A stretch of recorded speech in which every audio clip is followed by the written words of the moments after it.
Boston is pretty historically undercounted, and I'm sure I will get into later why that is. There's a lot of people in the United States of all different backgrounds, all different jobs, things like that, ages, demographics, and the only way that all those different places will have accurate representation and money is to really know everybody who's living within the United States.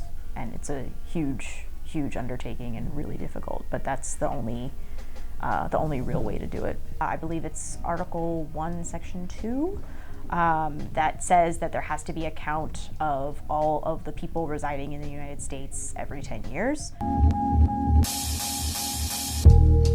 But it's really, really important for Boston to be as accurately counted as possible, because the census is not only connected to political representation, like how big city council districts are, or state legislative districts, and federal, which is obviously really important. The census count is how literally billions of dollars of the federal budget are allocated and set aside for Boston.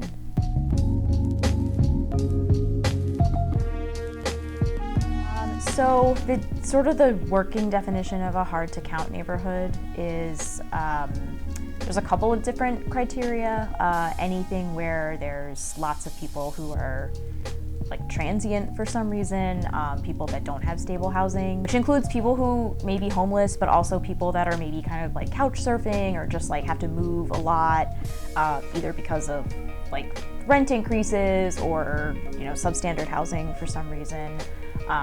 Definitely, and as I mentioned before, it's just because it's really relevant for Boston, definitely students, families with children under 5. For some reason, young children are very hard to count.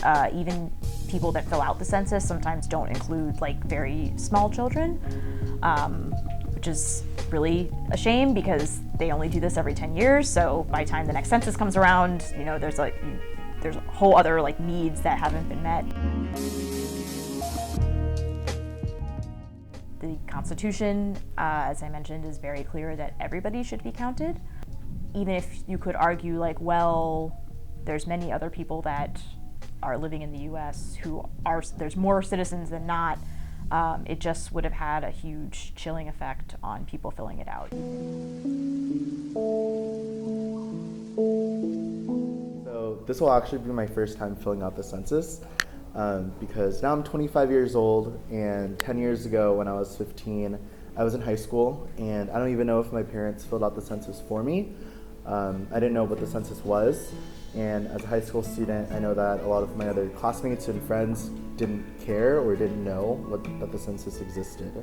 So now this time around, I really want to make sure that everyone that's my age and also everyone who is living in general fills out the census. It really impacts me. Because as an Asian American, I think that not many people in our community know about the census or are willing to fill out the census, because naturally some folks might be unsure of how much information that they want to give the government. And that's why I'm personally committed to making sure that every single person in my community, whether or not they speak English, whether or not they have access to a computer to go online to fill out the census, because this year is one of the first times that the census will be majority online. I think it's really critical that every person makes sure that every person in our lives makes sure that the census is filled out, and I'm personally committed to that.